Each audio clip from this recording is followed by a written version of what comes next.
அன்பானவர்களுக்கு வணக்கம். இன்றைக்கு திரு நேசமித்திரன் அவர்கள் எழுதின ஒரு வரியை தான் நான் பகிர்ந்து கொள்ளலான்னு நினைக்கிறேன்.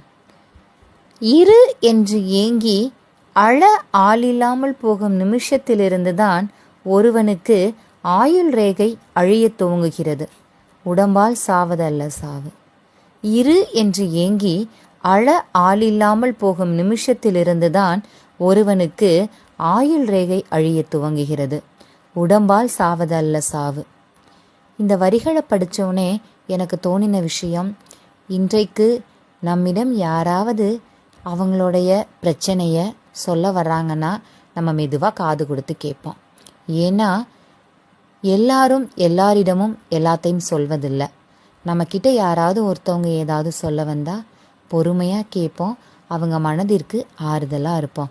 ஏன்னா உடம்பால் சாவது மட்டுமல்ல சாவு. யாருமே இல்லை அப்படிங்கிற ஒரு வழி கூட ஒரு சாவு தான். அன்பானவர்களே, நீங்களும் மற்றவங்களோட பிரச்சனையை கேட்க தயாராக இருங்க. மீண்டும் ஒரு பதிவில் சந்திக்கிறேன்.